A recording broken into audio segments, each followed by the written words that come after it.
آج سے نداؤں کا سلسلہ شروع ہو گیا ہے کوئی مانگنے والا کہ اس کی مرادیں پوری کی جائیں، ہے کوئی مغفرت کا سوالی اس کا سوال پورا کیا جائے۔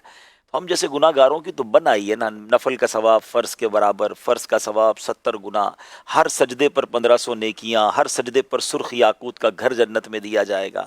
روزہ دار کا سونا عبادت، اس کی سانس، اس کی جو منہ سے بو آئے گی افطار سے پہلے وہ مشک سے بڑھ کر ہے، اور افطار کے وقت روزانہ 10 لاکھ گناہ گاروں کی بخشش، یعنی ہر لمحہ ہی برکت بھرا ہے، ہر لمحہ ہی رحمت بھرا ہے۔ ہم اللہ کا پہلے تو شکر ادا کرتے ہیں کہ ہمیں ایک بار پھر جیتے جی رمضان عطا کیا، اور اب یہ التجا کرتے ہیں کہ پورا رمضان ایسی ہمت دے، صحت دے کہ پورا رمضان ہم پورے روزے رکھیں، پوری تراویح پڑھیں اور اچھے طریقے سے اس رمضان کو گزاریں۔ میں کچھ دیر پہلے سن بھی رہا تھا آپ کا پروگرام، بڑی اہم بات ناظرین یہ بھی ہے کہ ہمیں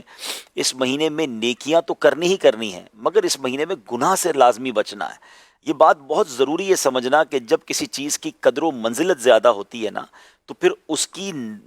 جس کو کہتے ہیں نا کہ ناقدری بھی وہ بڑی خطرناک مانی جاتی ہے۔ مثال کے طور پہ اب کوئی شخص روڈ پہ گناہ کرے، گناہ تو گناہ ہے، مگر مسجد کے اندر آ کر کوئی گالی گلوچ کرے یا گناہ کرے تو لوگ کیا کہتے ہیں، یار مسجد میں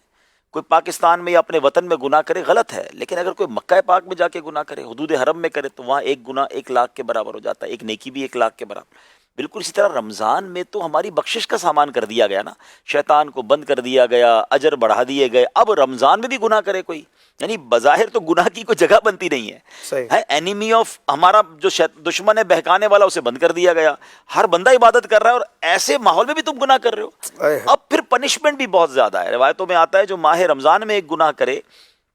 اس کے 1 سال کے اعمال برباد کر دیے جائیں گے۔ اب یہ مطلب ایسا لگتا ہے کہ آج رات جو ہے نا بہت کچھ ڈیسائیڈ کرنے کی نائٹ ہے کہ پورا مہینہ عبادت کیسے کرنی ہے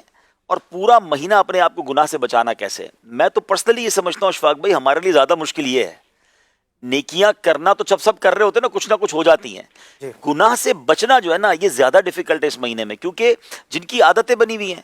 جو روز جھوٹ بول رہا ہے، جو روز لڑائی کر رہا ہے، جو روز معاذ اللہ بد نگاہی کر رہا ہے، موبائل فون تو بند نہیں ہو گیا نا ہمارا ہے، تو اب یہ چیزوں کو کس طرح کنٹرول کرنا ہے۔ تو میں سن رہا تھا ماشاءاللہ، بہت پیاری گفتگو آپ لوگ سب مل کے کر رہے تھے کہ اپنے آپ کو بزی کرنا ہوگا، اپنے آپ کو ایسا شیڈول بنانا ہوگا کہ کہتے ہیں نا گناہ کی جگہ ہی نہ بچے،